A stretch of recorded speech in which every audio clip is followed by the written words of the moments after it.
I helped her get her bag out of the car and just kissed her goodbye, said I love you, have a great time. Never could I have imagined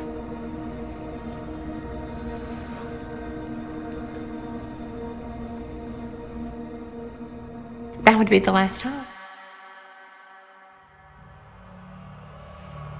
Estas son las palabras de una madre que ha vivido con ansias de justicia desde que su hija desapareció misteriosamente y sus sueños llegaron a un trágico final. La adolescente viajó al Caribe para celebrar el fin de una etapa de su vida. Disfrutó al máximo su viaje de egresados, pero cuando le tocaba regresar a casa, no apareció. Si te quedas hasta el final del video, descubrirás los detalles y el desenlace de un caso lleno de giros inesperados. Los criminólogos dicen que no existe el crimen perfecto.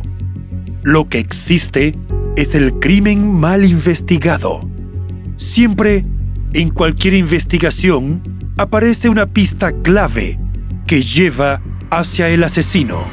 Encontrémosla juntos, repasando este caso abierto. Hola a todos, mi nombre es León, y en cada video repasaremos todos los detalles de los más terribles casos criminales. Antes de empezar, no te olvides de suscribirte y dejar tu me gusta para que puedas seguir trayéndote el mejor contenido de investigación. Recuerda también activar la campanita, ya que estaré subiendo videos 3 veces a la semana. Empecemos. El caso de Natalie Ann Holloway.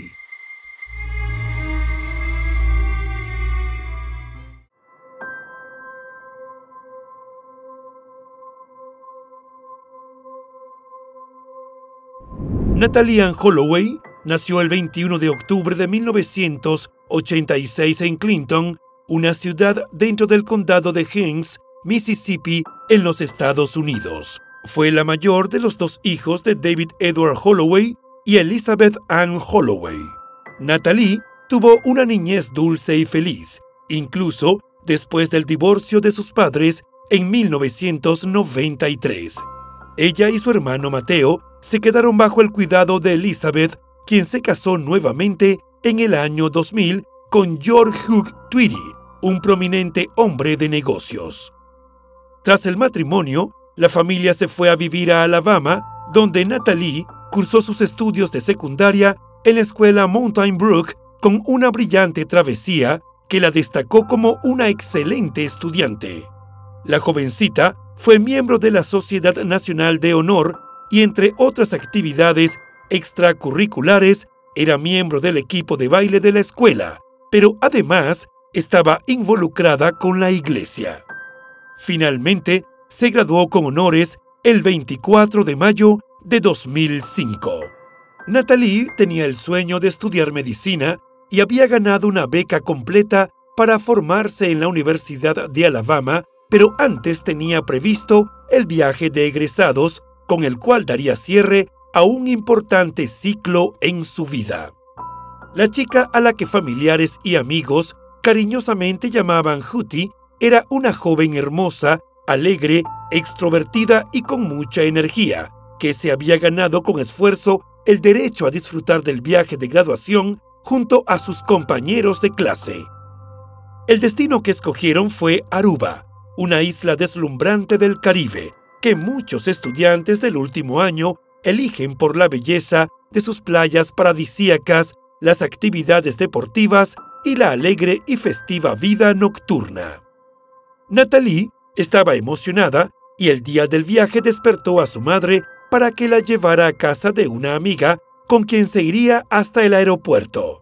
La madre se despidió rodeándola con sus brazos mientras le decía que la amaba y le deseaba que la pasara muy bien, sin saber que sería el último abrazo que le daría a su hija. Los viajes de egresados suelen ser una experiencia cumbre en la adolescencia y un rito en el que los jóvenes disfrutan sin control de la diversión, cometiendo excesos, exponiéndose a riesgos y en ocasiones metiéndose en problemas. El viaje de 5 días de Natalie no fue diferente. Los estudiantes, acompañados por 7 profesores, festejaron y bebieron a más no poder. Se cambiaron de habitación todas las noches y se saltaron horas de comida, porque los horarios de rutina eran cambiados por el sueño. Natalie aprovechó al máximo la celebración. Tomaba cócteles todos los días y desde tempranas horas de la mañana. Por las noches, bailaba hasta el amanecer en los clubes nocturnos y en 2 ocasiones no se presentó a desayunar por los efectos del consumo de alcohol. El último día del viaje, ella y sus compañeros iniciaron la despedida en el casino del hotel. Allí conocieron a unos lugareños que habían visto con mucha frecuencia los días anteriores. Luego se fueron a otro club que era seguro para los jóvenes y donde Natalie se dispuso a disfrutar su última noche en la isla. Bebió y bailó durante más de 1 hora con uno de los recién conocidos, y cuando el local cerró, se distanció de sus compañeros de clase y decidió seguir la fiesta en otro lugar. El 30 de mayo de 2005, a pocas horas para el viaje de regreso, Natalie no se reportó. La última vez que sus compañeros la vieron fue a la 1:30 de la madrugada en las afueras de Carlos Charlie's, una cadena caribeña de restaurantes y clubes nocturnos en la ciudad capital de Oranjestad. En un principio, los amigos pensaron que la joven se había ido a otro establecimiento para continuar la fiesta.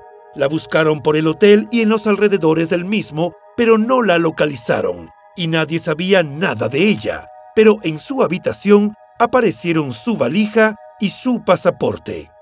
Fue entonces cuando algunas amigas de la chica se pusieron en contacto con su madre.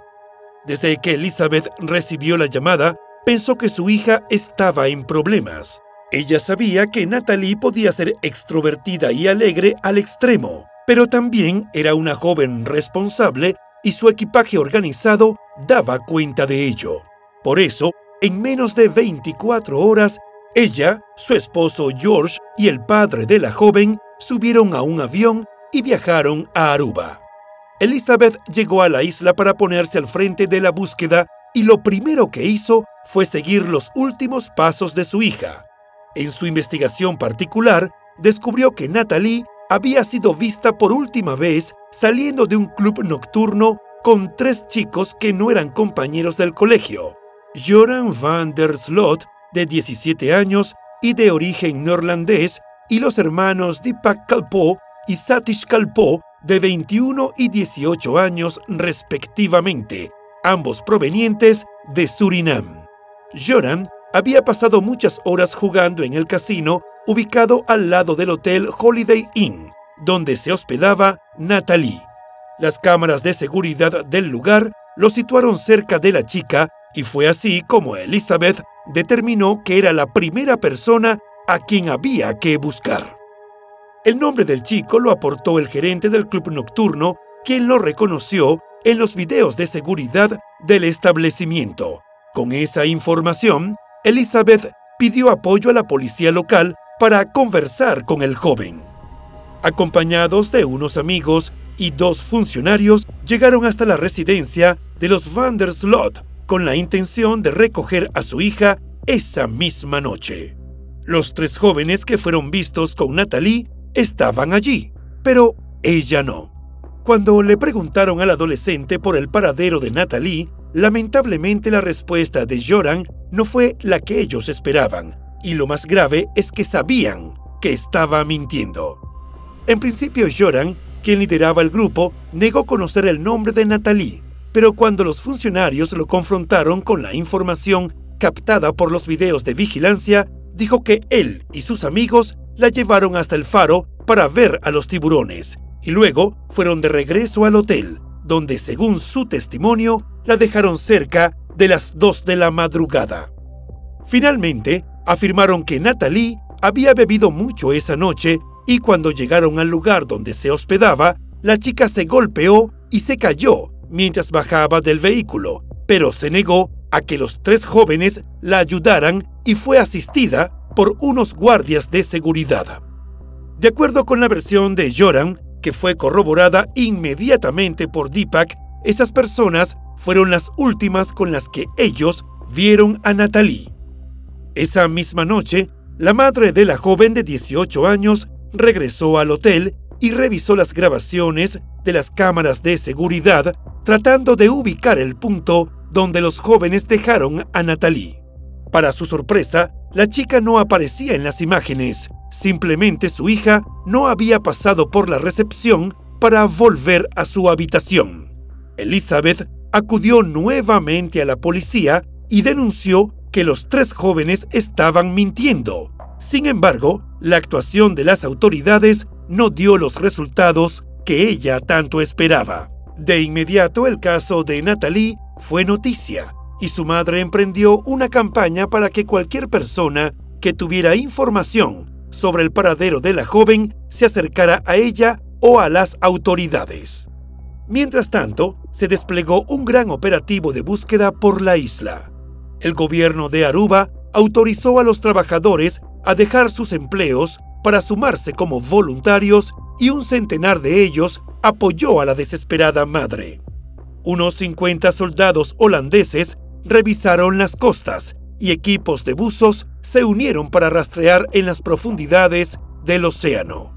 Además, varios funcionarios del gobierno de Estados Unidos llegaron a la isla, entre ellos una delegación del FBI que se sumó a los esfuerzos. Además, los bancos locales dispusieron de cuentas en las que se recaudaron casi $20,000 de fondos para apoyar la investigación. A pesar del rastrillaje que se realizó por mar y tierra, todo fue infructuoso. Luego de varios días, las autoridades de Aruba afirmaron que lo más probable era que la joven apareciera sin vida. Durante todo ese tiempo, Elizabeth se mantuvo fuerte y decidida a encontrar a su hija. Junto a David, el padre de la chica, dieron varias declaraciones haciendo llamados ante los medios de comunicación, siempre con la esperanza de encontrarla con vida. Pero el dolor y la incertidumbre eran demasiado, y finalmente la madre se derrumbó. Lloraba y le pedía a Dios que la trajera de vuelta. Los primeros en estar bajo sospecha de la policía de Aruba fueron 2 exguardias de seguridad, Nick John y Abraham Jones. Ambos habían trabajado en Alegro, un hotel vecino al lugar donde se quedaba Natalie, el cual fue cerrado por renovación. Además, ambos eran sospechosos de actividades de privación ilegítima de la libertad y crímenes contra la vida cometidos en la isla antes de la desaparición de la jovencita. Se sabía que los sujetos registraban los hoteles y recogían a mujeres jóvenes y al menos uno de ellos tenía antecedentes. Su descripción coincidía con la de los guardias que, según los 3 amigos, ayudaron a Natalie cuando se cayó en la entrada del hotel. Luego de 10 días de intensa búsqueda y de interrogatorios, principalmente a los 3 jóvenes que estuvieron con ella el último día que fue vista, la policía arrestó a Joran, Deepak y Satish. Los muchachos mintieron al decir que dejaron a Natalie en el hotel, y cuando fueron retenidos por la policía, su versión de los hechos cambió.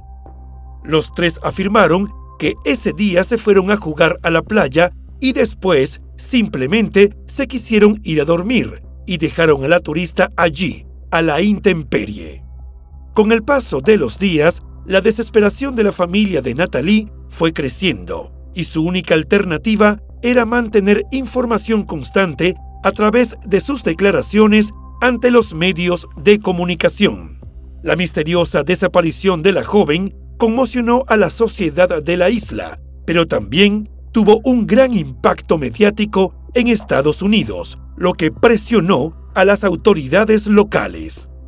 La búsqueda de la verdad condujo a los investigadores a muchas pistas falsas, y los 3 jóvenes eran vistos como los principales sospechosos. Sin embargo, según Gerald Dumpig, jefe de la policía local, los chicos fueron detenidos prematuramente, debido a la presión de los padres de la chica desaparecida.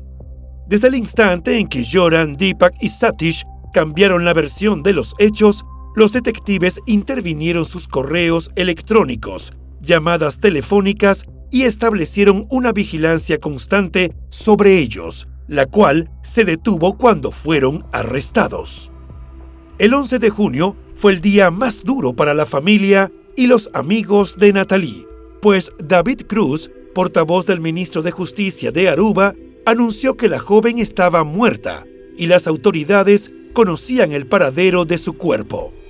El funcionario apoyó sus declaraciones en el hecho de que ese mismo día, el jefe de la policía declaró ante un medio de comunicación que uno de los sospechosos admitió que algo malo le había ocurrido a la joven y llevó a los policías hasta la supuesta escena.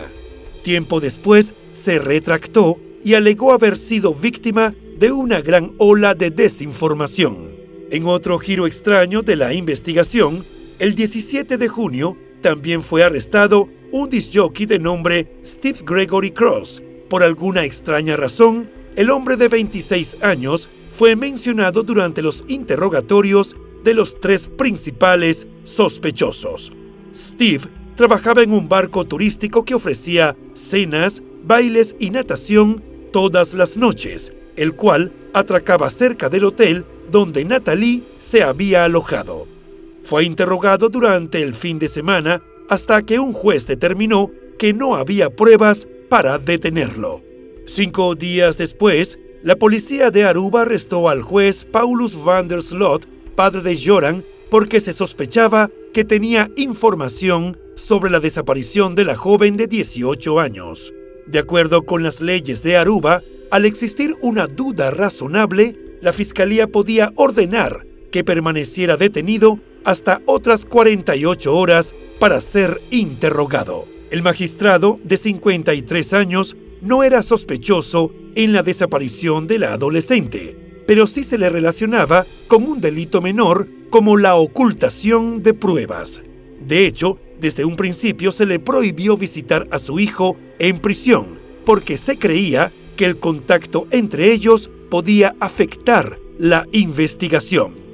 Las autoridades registraron la casa de los van der Slot, donde confiscaron 2 automóviles y, según algunas fuentes, varias bolsas llenas de pruebas que fueron enviadas al laboratorio.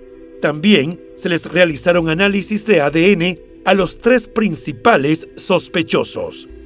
Paulus fue liberado 2 días después de su detención, mientras Anita van der Slot, la madre de Joran, visitaba a su hijo en prisión y calificaba de ridículo el arresto de su esposo.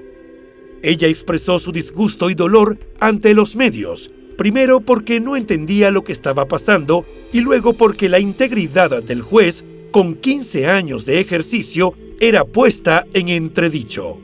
En ese momento, afirmó que se mantenía firme porque creía en la inocencia de los 2 miembros de su familia. Elizabeth, la madre de Natalie, estaba segura de que los 3 jóvenes que habían sido detenidos, pero no acusados formalmente en el caso, sabían más de lo que decían. Ellos tenían información sobre dónde, cuándo y cómo desapareció la adolescente. Sin embargo, era necesario interrogar a otras personas para armar el rompecabezas. En esos días, Elizabeth se reunió con los padres de Joran luego de que la invitaran a su casa, mientras ella repartía tarjetas de oración en el vecindario donde estaba la vivienda de la familia. Fueron 90 minutos de reunión, pero los detalles nunca salieron a la luz. Tras el encuentro, para Elizabeth quedó claro que había más personas a las que era necesario interrogar. Durante el periodo de detención, las cosas se complicaron para Joran, Deepak y Satish, quienes periódicamente cambiaron su versión de los hechos y comenzaron a señalarse entre ellos. Los 2 hermanos afirmaron que dejaron a Natalie y Joran en la playa del Hotel Marriott, mientras que el joven, quien negó haberla tocado sexualmente, aseguró que la chica se quedó sola en la playa. La defensa de los hermanos habló sobre una llamada que Joran le hizo a Deepak para decirle que estaba camino hacia su casa. Sin embargo, pasaron 40 minutos sin que volviera a saber de él, y después envió un mensaje de texto. Joran, por su parte, ofreció otra versión, según la cual los hermanos lo dejaron en su casa antes de regresar con Natalie al hotel. Las últimas historias se contradecían, pero Deepak y Satish tenían buenos argumentos, y para los investigadores no había razón alguna que fundamentara que la chica quisiera quedarse en el automóvil con los hermanos. El día 4 de julio, tras ser escuchados por el juez, los Kalpoe fueron puestos en libertad, mientras que Joran quedó bajo custodia policial por 60 días más. En esa misma fecha, 3 aviones de la Real Fuerza Aérea de los Países Bajos sobrevolaron por las inmensidades del Mar Caribe, equipados con sensores infrarrojos, y se tomaron fotos satelitales con el fin de detectar el cuerpo de la joven de 18 años. Lamentablemente, no hubo tecnología capaz de arrojar resultados. La liberación de 2 de los sospechosos desencadenó un arrebato de ira en la dolida madre de Natalie, quien declaró ante los medios de comunicación que ambos estuvieron involucrados en un crimen violento en contra de su hija. La referencia de Elizabeth a los jóvenes, a quienes tildó de criminales, desató una manifestación en las afueras de la corte, en la que participaron unos 200 habitantes de Aruba. Los enojados lugareños tenían pancartas que decían «Inocente hasta que se demuestre su culpabilidad». Reclamaban que Elizabeth y su familia respetaran las leyes holandesas o regresaran a su casa. Todo el apoyo que la madre recibió de los habitantes de Aruba se esfumó justo en ese momento, después de que el abogado de Satish y Deepak la amenazara con acciones legales. Elizabeth pidió disculpas y afirmó que sus comentarios fueron alimentados por la desesperación y la gran frustración. El cuerpo de Natalie era la prueba que los investigadores necesitaban para resolver el caso, de modo que las autoridades destinaron los recursos necesarios para lograrlo, y la familia ofreció recompensas por su recuperación. Primero, se anunció una gratificación de $200 por el regreso seguro de la chica, pero a medida que pasaban los días, se incrementó a $1,000. Después, se ofreció la cantidad de $250,000 por cualquier información que condujera a sus restos. La policía presionaba en los interrogatorios, mientras algunos testigos aportaban datos, tal vez imprecisos, sobre el paradero de Natalie. Siguiendo las pistas, entre el 27 y el 30 de julio de 2005, se vació parcialmente un pequeño estanque cerca del Hotel Marriott, donde supuestamente un jardinero vio a Joran esconderse tras el auto de los hermanos la noche del 30 de mayo. Un vertedero que ya había sido registrado los días siguientes de la desaparición de la adolescente fue revisado nuevamente luego de que un corredor dijo haber visto a unos hombres enterrar a una mujer rubia en ese lugar. Los agentes de la FBI también actuaron en el sitio con el apoyo de perros especializados, pero no tuvieron éxito. Los hermanos Deepak y Satish regresaron a prisión el día 26 de agosto.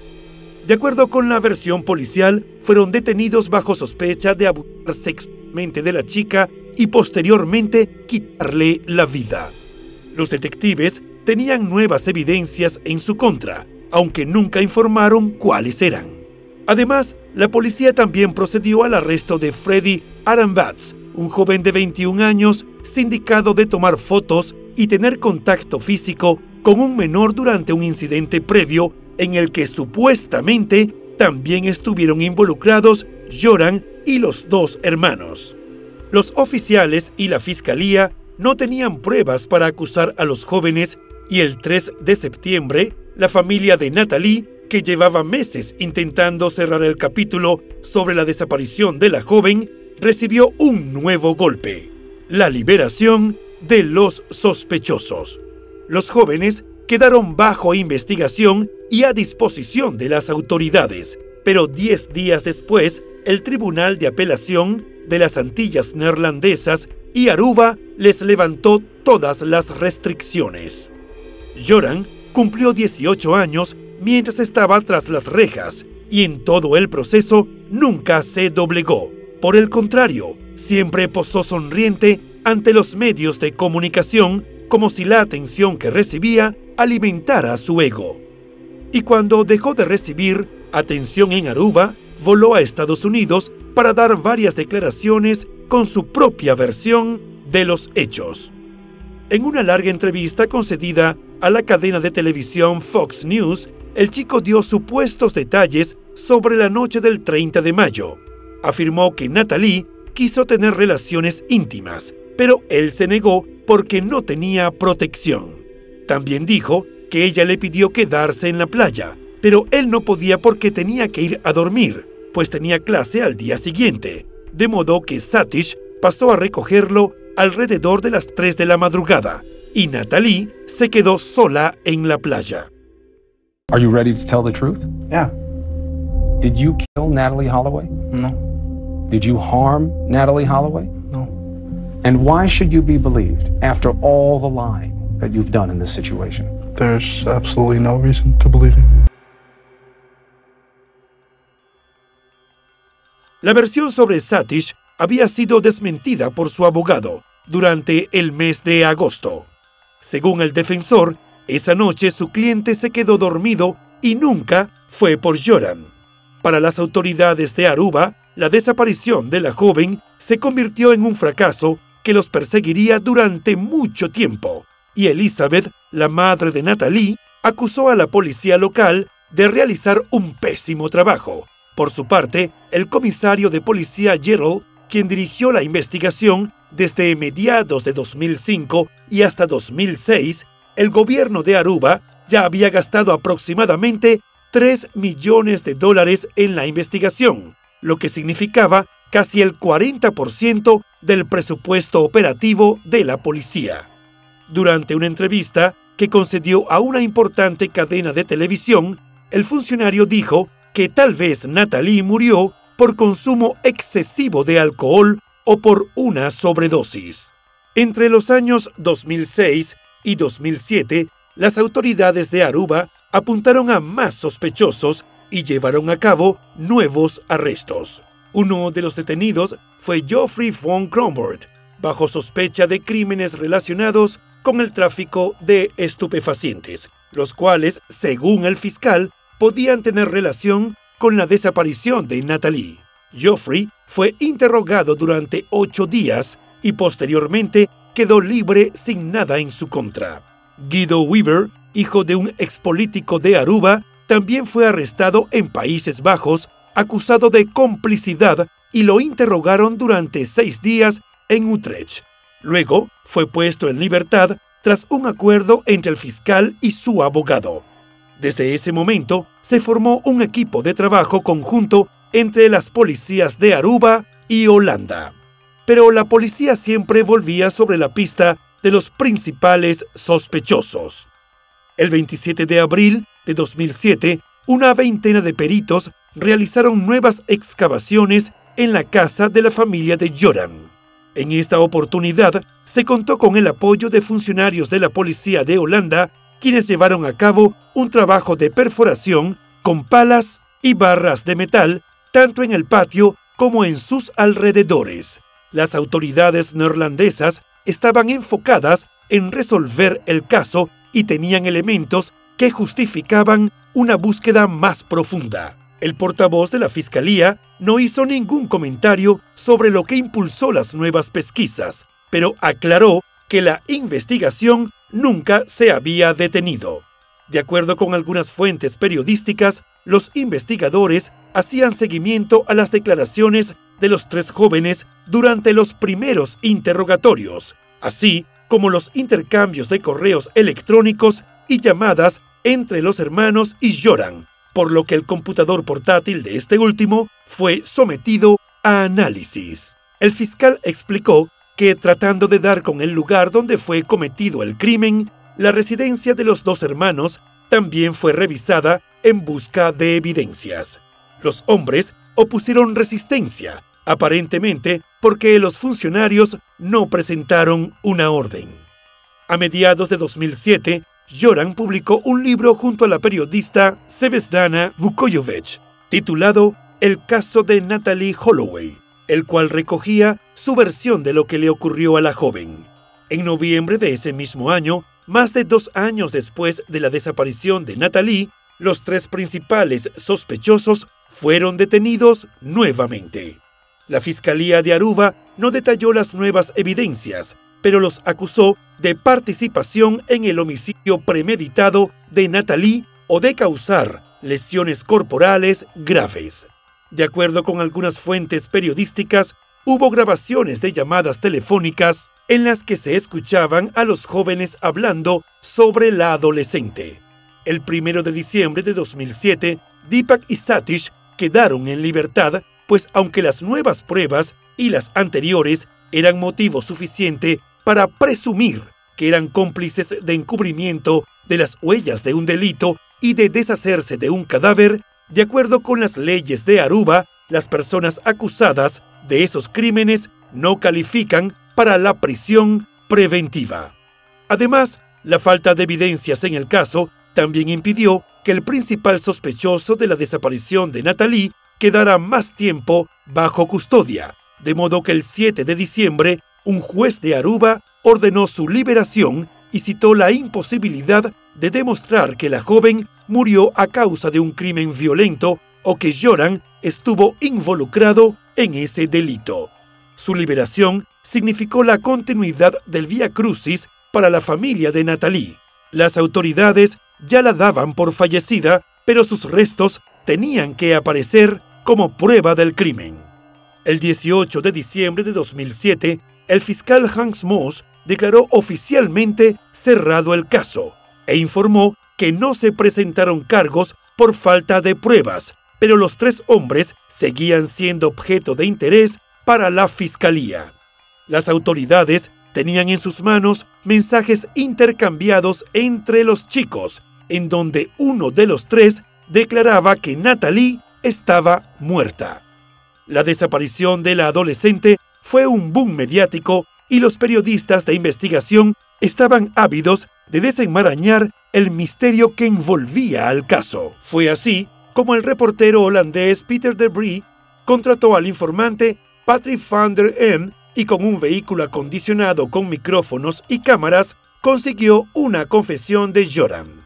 Durante un mes, Patrick se ganó la confianza del sospechoso y logró grabar conversaciones durante varios días, hasta que finalmente consiguió la macabra revelación en la que dijo que estaba muerta y que todo había terminado mejor de lo que nunca había soñado. Además, relató cómo acabó con la vida de la muchacha y se deshizo de su cuerpo. Is hij, joh. Nooit meer te vinden. Waar precies weet ik zelf ook niet. En la grabación, Joran afirmó que si la hubiesen encontrado, él estaría hundido, que abusó sexualmente de ella y después la chica tuvo convulsiones y dejó de moverse. Luego llamó a un amigo, quien le aconsejó que fuese al instituto donde estudiaba y actuara de manera normal. Según esa nueva versión de Joran, fue su amigo quien se encargó de llevarse el cuerpo en un bote y arrojarlo al mar. El video transmitido en un programa especial en la televisión holandesa el 3 de febrero de 2009 era una evidencia fundamental para esclarecer el caso. La oficina del fiscal de Aruba intentó obtener una orden de arresto basada en las grabaciones, pero el juez de la causa se la negó, considerando que dichas declaraciones no eran compatibles con las pruebas del caso y la confesión fue obtenida de manera ilegal. En los días posteriores, Joran se reunió con los investigadores y negó todo lo que había quedado grabado de forma encubierta. El chico alegó que estaba bajo los efectos de las drogas y volvió a decir que dejó a Natalee en la playa. En 2010, Siendo un hombre de 23 años, Joran dio pasos realmente estremecedores y calculados. Chantajeó a los padres de Natalie, quienes durante más de 5 años vivieron desesperados por saber la verdad sobre el paradero de su hija. Joran pidió a Elizabeth, la madre de la adolescente, un adelanto de $25,000 y $225,000 luego de la información. Pero Joran no contaba con que el FBI mantenía abierta la investigación sobre el caso y entre el 29 de marzo y el 17 de mayo de 2010, sus agentes obtuvieron las grabaciones en las que el joven ofrecía información sobre el cuerpo de Natalie y las circunstancias de su muerte. El 10 de mayo, el FBI transfirió $15,000 a una cuenta bancaria en los Países Bajos y por medio del abogado de Elizabeth, llamado John Kelly, se le entregaron en persona $10,000 más. Según documentos oficiales, Joran le mostró a ese mismo abogado el lugar donde supuestamente estaban escondidos los restos de Natalie. Algunas fuentes revelaron que Joran informó a los investigadores que Natalie fue enterrada por Paulus, su padre, bajo los cimientos de la casa familiar. Sin embargo, todo resultó ser falso y nuevamente, producto de sus acciones, hizo sufrir a la familia de la chica. Mientras se desarrollaba la investigación y el FBI armaba un caso por fraude electrónico y extorsión, Joran huyó a Perú, donde estuvo escondido unos pocos días antes de cometer un error que finalmente lo llevó a prisión. Mientras estaba en Lima, Joran conoció a Stephanie Flores, una chica de 21 años, hija de un poderoso empresario capitalino. Juntos disfrutaron de un campeonato de póker y durante algunos días se quedaron en la habitación del hotel en la que el joven se estaba hospedando. Todo iba muy bien entre ellos, hasta que el hombre salió a buscar café y al regresar a la habitación descubrió a la joven revisando su computador personal, lo que le dio acceso a la información que lo exponía como principal sospechoso de la desaparición de una turista estadounidense en Aruba. Invadido por la ira, Joran golpeó a Stephanie hasta dejarla sin vida. Luego hizo las maletas, le quitó el dinero a la chica, pidió un taxi y se escapó a Chile. En un principio, se creyó que Stephanie había sido secuestrada porque llevaba días desaparecida, pero esto cambió cuando fue hallada por la recepcionista del hotel Miraflorino TAC. Su cuerpo estaba tirado en el piso, con las rodillas flexionadas y sangrando por la nariz. Había sido fuertemente golpeada con un objeto contundente y su cuello estaba roto. La fuga de Joran fue frustrada al ser reconocido en Viña del Mar. Las autoridades lo detuvieron e inmediatamente lo enviaron a Lima, donde fue puesto bajo custodia de la policía peruana. A los pocos días, confesó el crimen que, según él, no había planificado. Argumentó que no quería quitarle la vida a Stephanie, pero cuando vio que ella se metió sin permiso en sus asuntos privados, tuvo un arrebato de ira y la golpeó con gran fuerza. 2 años después de cometer el crimen, el joven holandés fue condenado por homicidio. El Tribunal de Perú lo sentenció a 28 años de prisión y a pagar una indemnización de $215,000 a la familia de la víctima. Además, sería expulsado de Perú al término de su sentencia. Antes de seguir adelante, conozcamos un poco de este joven que puso de cabeza a las autoridades de Aruba y finalmente fue puesto tras las rejas en Perú. Joran nació el 6 de agosto de 1987 en Países Bajos y siendo un pequeño de 3 años se mudó a la isla de Aruba junto a sus padres Paulus y Anita y sus 2 hermanos. Allí, su padre se dedicaba a la abogacía y su madre a la enseñanza. Estudió en el Colegio Internacional de Aruba, en el que gracias a sus buenas calificaciones fue alumno de honor y además tuvo una destacada participación en disciplinas deportivas como el fútbol y el tenis.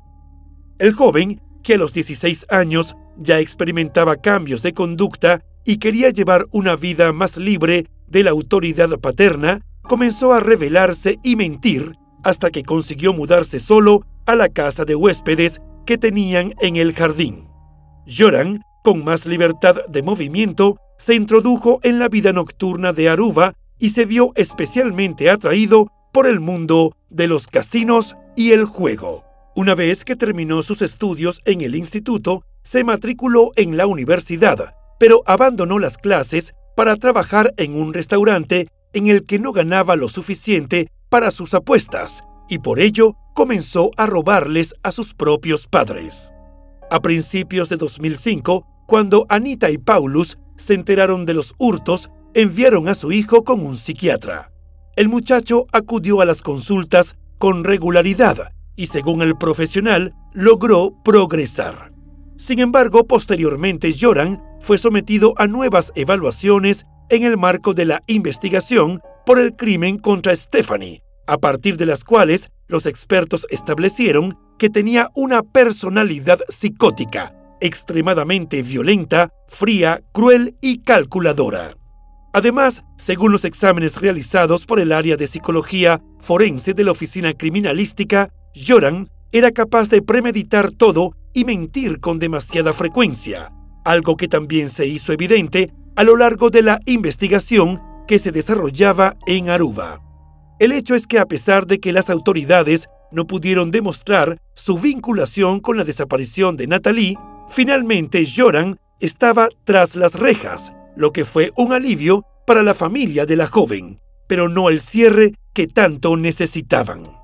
Justo un día antes de conocerse su sentencia en Lima, el 12 de enero de 2012, un juez de Alabama firmó una orden que declaró legalmente muerta a la estudiante. Su fallo respondió a una solicitud presentada por el padre de Natalie, quien estaba seguro de que su hija había fallecido y que quería suspender los pagos de su seguro médico y usar su fondo universitario para ayudar a su hermano menor.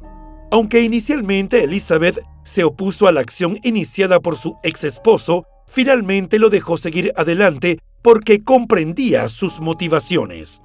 Mientras Joran era procesado en Perú y pasaba sus primeros tiempos en prisión, el FBI avanzó en la investigación en su contra por extorsión y fraude electrónico contra los padres de Natalie, a partir de la cual una corte de Alabama lo acusó por esos delitos y solicitó su extradición a Estados Unidos. En marzo de 2014, las autoridades peruanas acordaron que Joran fuera trasladado al país norteamericano para ser juzgado por los crímenes que allí se le imputaban, pero al finalizar su condena por la muerte de Stephanie. Ese mismo año, Joran contrajo matrimonio. Según las reseñas, su esposa era una contadora peruana llamada Lady Figueroa, a quien conoció en prisión cuando ella visitaba a otro recluso. Después se siguieron viendo y comenzaron una relación a la que eventualmente se sumaron las visitas conyugales. Producto de sus encuentros, Lady quedó embarazada y en julio de 2014 se casaron en una ceremonia dentro de la prisión de Piedras Gordas ubicada en Ancón. Un mes después, Joran fue trasladado al penal de Chayapalca, en la provincia de Tarata, por agredir a otro interno y amenazar de muerte al director de la cárcel. Allí se encontraba recluido cuando nació su hija, a quien llamaron Doshi, en honor a su bisabuela paterna. Tras tener a la niña, Lady comenzó una campaña para exponer las condiciones en las que se encontraba su esposo y en una de sus apariciones ante las cámaras dijo que si bien era cierto que él estuvo metido en drogas y era muy liberal, en la cárcel se había convertido en otra persona. En 2016, la misma periodista con la que escribió el libro intentó ingresar a la prisión bebidas alcohólicas para Joran. Hubo episodios de exceso con las drogas y nuevamente fue grabado, aparentemente sin consentimiento, confirmando el crimen contra Natalie mientras su esposa se encontraba a su lado. A pesar de haber afirmado que su esposo había cambiado durante su tiempo tras las rejas, en 2018 Lady y Joran fueron implicados en un caso de lavado de activos. Según trascendió, él recibió $350,000 en prisión por la creación de un sitio de juego, suma que ella habría utilizado para adquirir un departamento y un vehículo, pues no tenía ingresos que respaldaran el monto invertido. Además, en 2021, el reo enfrentó nuevos cargos por traficar cocaína en la prisión y recibió 18 años adicionales en Perú. Sin embargo, la ley de ese país prohíbe que las personas de prisión excedan los 35 años, a menos que el acusado reciba cadena perpetua, por lo que estaría previsto que quede en libertad en 2045. En mayo de 2023, Perú dio a conocer un cambio en su posición inicial respecto a la extradición de Joran, atendiendo una solicitud de la justicia estadounidense. El ministro de Justicia peruano explicó que las autoridades de su país aceptaron la reubicación temporal del recluso en Estados Unidos para que respondiera por los cargos en su contra, porque de lo contrario, debido a la edad de los testigos, el caso por extorsión y fraude electrónico podría llegar a ser descartado. Sin embargo, dejó claro que una vez culminado dicho proceso, debía volver a suelo peruano para culminar la condena que se le impuso por la muerte de Stephanie. Solo entonces podría ser llevado a Estados Unidos para cumplir la sentencia que le fuera impuesta. La defensa de Joran, que para ese momento ya tenía 36 años, había solicitado un recurso de amparo contra el traslado, alegando que no había sido notificada oficialmente con tiempo. Sin embargo, los representantes del Instituto Nacional Penitenciario de Perú ya tenían todo coordinado con los agentes estadounidenses para proceder. Finalmente, en junio de 2023, 18 años después de la desaparición de Natalie, Joran aterrizó en Estados Unidos para enfrentar a la justicia de ese país por un hecho relacionado con los Holloway, pero no por la muerte de Natalie. Escoltado por agentes del FBI y esposado de manos y pies, el convicto llegó a bordo de un avión ejecutivo utilizado para traslado de personas en custodia. Fue recluido en una cárcel de la ciudad de Hoover, en Alabama, donde permanecería durante el proceso. El 9 de junio de 2023, Joran compareció ante un tribunal y se declaró inocente de los cargos de extorsión y fraude electrónico.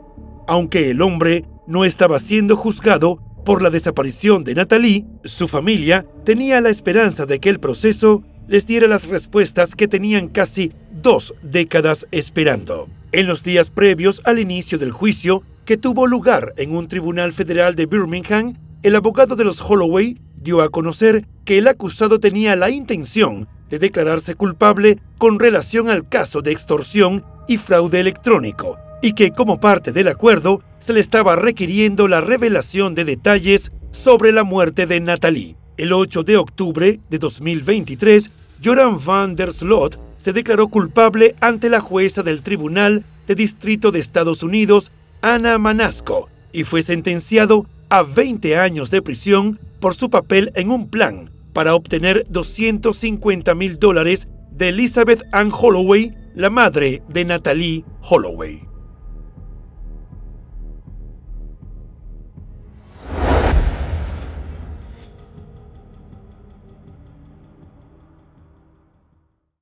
Y bueno, hasta aquí el caso de hoy.